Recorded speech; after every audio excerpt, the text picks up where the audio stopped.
It has been a fast-moving morning on KCMO, 8:35, as we spent last hour with Sarah DeValconaire, the wife of Eric, who, of course, had his prison sentence upheld in the shooting of Cameron Lamb, former KCPD detective. So it's taken up a lot of our time, but this time is set aside for you every single week here on KCMO Talk Radio.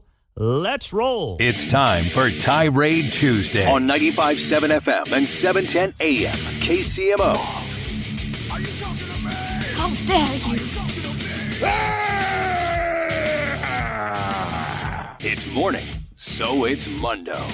All righty, on a Tirade Tuesday, the floor is yours to take this in whatever direction you want to.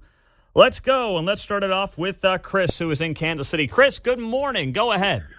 Good morning, Pete. I'll try and be as eloquent as Sarah and Al DeValconaire were this morning, but I got a three-part problem here. You got a city and a county that refuses to build a jail to hold actual criminals accountable. You got a prosecutor who will stand on the steps of the courthouse and threaten the community with protests and riots if the judges don't rule in her favor, which, in my opinion, is just interfering in the court process. Al and Sarah and her family have been outstanding in letting this process play out. And then the third thing is, if you believe in this town that the media couldn't find something on a 20-year veteran for this police department in this city that would paint him in a negative light and run with that every day, then people are drinking too much. They would have done that by now. And the simple fact of the matter is they can't. They don't even run with some of the actual facts of the case about the planning of the gun because they can't even buy that.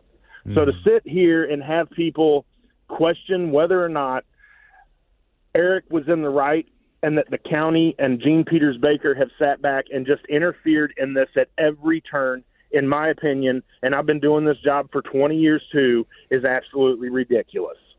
And I feel horrible for their family. And explain to me how nobody in this community, no news station, can find anything about Eric being a racist cop, a rogue cop, a reckless cop. No one can find that. So that's kind of my little tirade here this morning. My phone is barking in my ear because I'm assuming a lot of people are listening that are on your side. And the other thing I would say to the governor is, remember, Missouri is a red state. It's not a purple state. It's not an almost going blue state. The people who aren't going to vote for the Republican Party weren't going to vote for you anyway. Find it in your heart to do the right thing and help this man get back to his family. They're not asking for a pardon. They just like to have a little clemency.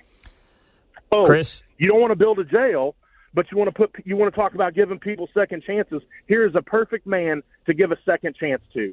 Yeah. No violent history, no nothing. Why all of a sudden now do we have to bring the full bear of the justice system on this man? Mm-hmm.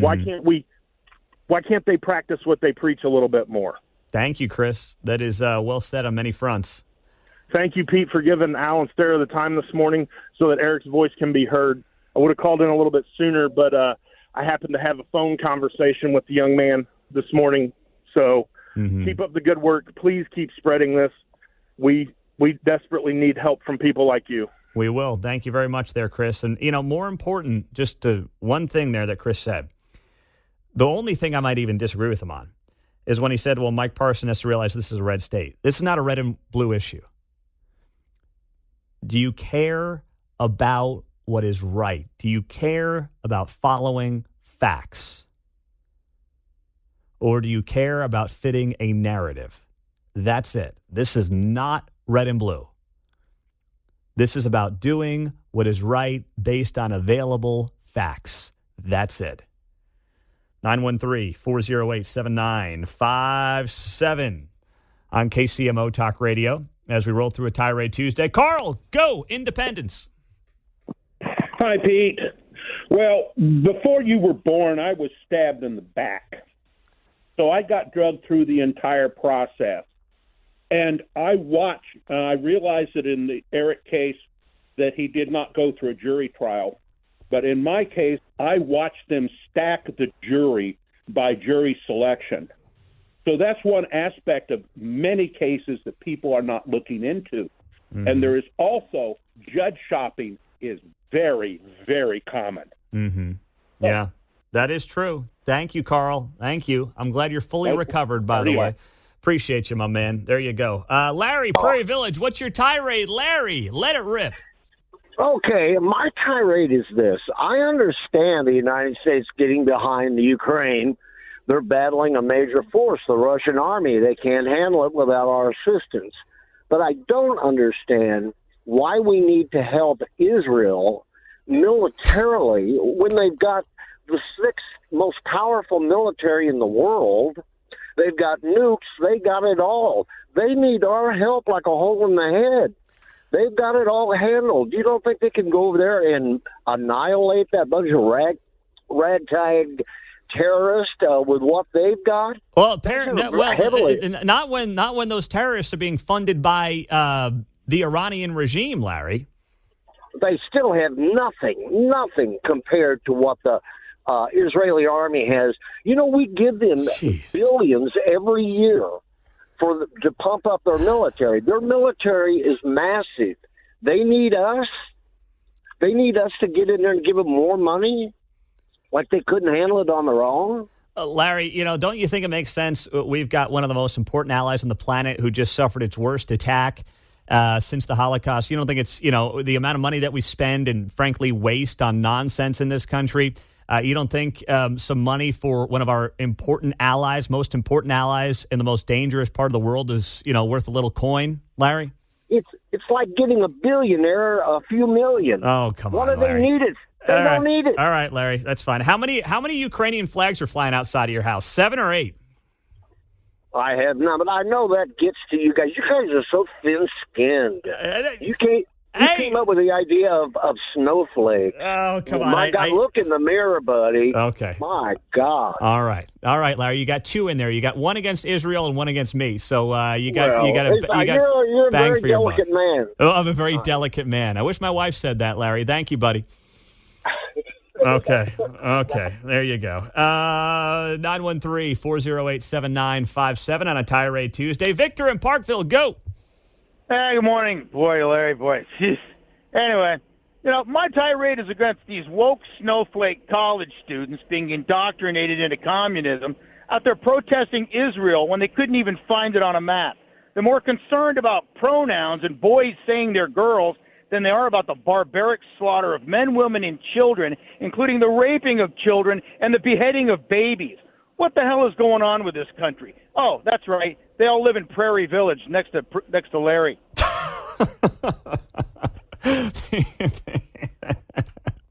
Thank you, Victor, on a Tirade Tuesday. Tirade Tuesday flew by, but let me squeeze in our man Mark. I saw this tirade of his on social media last night, and I wanted to give him a minute just to share it on the air. You don't want him ending up like me, is it? Yeah. I don't need him bottling it in here. Right. And then I got to listen. I got to listen to it after the show. So just get it off your chest right now there, Mark. Give us your tirade. All right. So I feel like I'm doing a good job. Dave Ramsey, buy the car with the cash, all that stuff. I'm like, all right, got the car paid off, everything like that. We're all good. All right. Got the decals paid a couple years ago.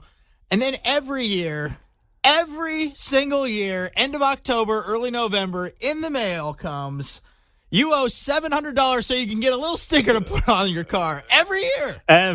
Do you get it? I don't know what time of year you get it. But I get it in August. I get it in November, right before Christmas, right when we're saving up to get the kids some stuff. It's alphabetical, so the V people are at the end. Mm-hmm. And I get it every year, November, and I'm like, what? Can we change this? So I tag Governor Parson. Or not Governor Kelly. Governor Kelly. I tag her on Twitter. She doesn't get back to me, but we'll see. I don't like your odds of you her can know getting back before to you. Christmas or after Christmas, because in Missouri it's like the first of the year, so there's not really ever a good time for that one, I don't think. But certainly not at the end of the year in the third final quarter. I mean. You are right about Kansas. I looked this up last night, Mark. Kansas has one of the highest taxes when it comes to your vehicle renewal tax in the country.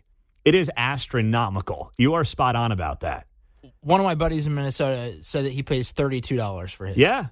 I'm like, I could do that. Hey, hundreds of dollars in Kansas just to have the right to drive a car that you own. Literally, you are paying the government to use something that you own. Oh, gosh. Now I want a tirade off of Mark's tirade. And then the Jagoffs want more money to get from here to Topeka on the toll road. Right? Yeah. Oh, gosh. That's a good one, though, Mark, because you're right. This state's completely out of control. Former resident, I agree. Yep. There you go. That is well done. Way to put a bow on Tirade Tuesday there, Mark. Nice job.